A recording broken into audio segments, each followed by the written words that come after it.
Angelina's back with us. Hi again, Angelina. Hi, Angelina. So, talking about Jurgen Klopp, because at the back of the Daily Mail, it says Klopp turned down United. Former Liverpool boss rejected the Red Devils and Chelsea after the Anfield departure. So this is all coming from his agent, who's spoken in an interview. He said that he could have even had the USA job, the England job, before joining Red Bull Group as head of football. And had it not been for Julian Nagelsmann, could have even had the Germany job.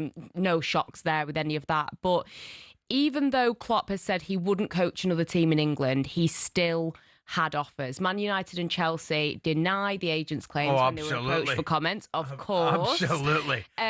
He's set to manage a Liverpool Legends game in a charity match against Borussia Dortmund, but his agent dropping this information out of nowhere, does this mean that he could be looking for another job in the summer? He might be looking for another job, but I would not done his nonsense at Manchester United going for him. I couldn't see that happening at all. He said that he's not going to manage in the Premier League. So why would you go and... Unless, I guess, he went back to Liverpool. But he's not going to manage could he go back any to of the Liverpool? other teams. Oh, I could see him going back to Liverpool. I mean, they're sixth right now. I mean, if they don't get Champions League football, you can't rule it out that they slot might not be there. I'm not saying that I would want him to go, because obviously what he did the season before, but there is a chance.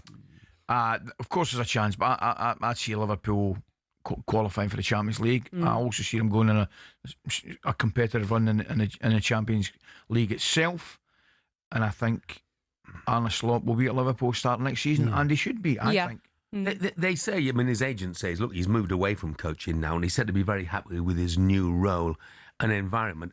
The only jobs I think would tempt him back into management are of the German national team or the English national team. I don't disagree. They're the two that I could see him absolutely coming back for. Yeah. I mean, Real Madrid, PSG. I mean, the Real Madrid's a big challenge for anybody, isn't it? And getting those kind of Galactico signings to do the running required, the heavy metal football, I think it would be a lot. And I know Klopp wasn't always the biggest fan of some of the media in the UK. The media around Real Madrid is phenomenal. Is insane. Yeah, it would. Well, why would you risk your reputation in a job that is littered with the sort of carcasses of those who've gone before? Yeah. And I guess, considering he was a direct rival of Pep Guardiola for several years, will he feel like maybe he should have more league titles, more Champions League titles? Because he probably feels he should have more titles. Would he like to get back into it maybe for that? Yeah, maybe a little bit of that. But I mean, you've got to say, two of the best title races we've seen in years, they took Man City all the way, didn't they? I mean, and you could argue just a little bit unfortunate. He came up against Pep's side, who were, at that time, absolutely phenomenal and flying. But they gave us brilliant campaigns, the two of them, all the way to the wire. Yeah. One of the seasons Liverpool got a ridiculous amount of points, actually, and didn't win the title. So that, I don't think there's any doubt that would be a disappointment. He would probably feel that he should have won more titles. I was a little bit unlucky not to win more titles. I think with the Manchester United claim, whether they spoke to him or not, that would...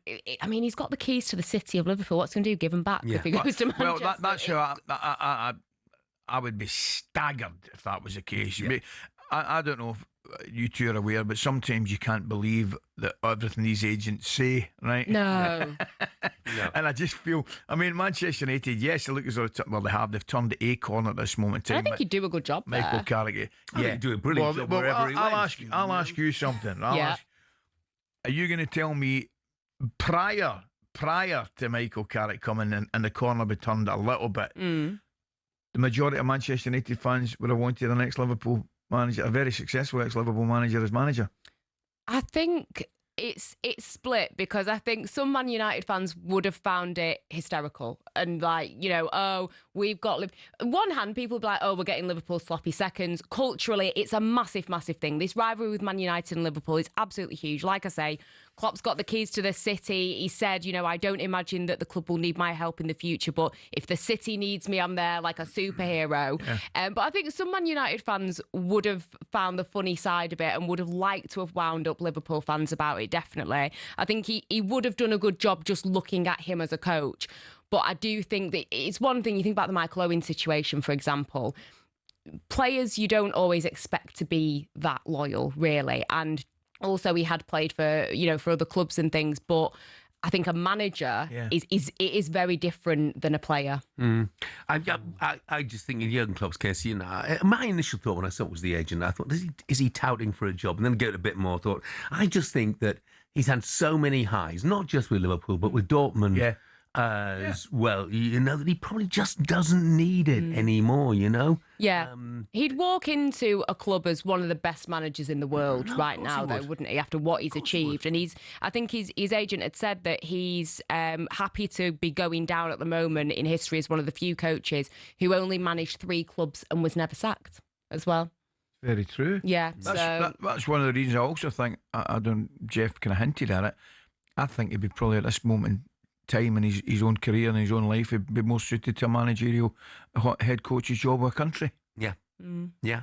And I think that, ultimately Germany will snap his hand off. Yeah. And maybe depending on what happens in the Thomas Tuchel reign, maybe England would eventually as well. Of course, Tuchel having extended his contract now. Angelina, thank you very much. Thank you, Angelina. First singles, one that I bought. Roger says first single was Parisian Walkways. Gary Moore. Oh, what a guitar. What a tune. What a tune. Thin Lizzy, wasn't he? We're right with you, Roger. Brilliant. Sam in Leamington says, Boomtown Rats, I don't like Mondays. I don't like Mondays either, to be brutally honest. What a Sam. song. Yeah. Elsewhere, Billy Joel says, John, Uptown Girl. We can all relate to that, can't we? Christy Brinkley, wasn't it? That was he married Christy Brinkley. Yeah. She was in the video. Yeah. Great video as well, by the way. And Daz says, as a bloke whose favourite bands ended up being New Order, Talk, and The Prodigy, my first single was Oh Laurie by Alessi. Please keep it to yourself, lads. Oh, Daz, sorry, I didn't read that bit till I had read out what your first single was. He's recovered well. Talk, the best of Talk is sensational. One of the most underrated albums going. Ian, I don't believe you. I'm sorry, mate. I don't believe you. Just when we think it can't get much worse than Charlie Drake, My Boomerang Won't Come Back. Ian in Newcastle said, my first single was Pinky and Perky with How Much Is That Doggy in the Window? It can't be. Well, somebody must have bought it, I suppose,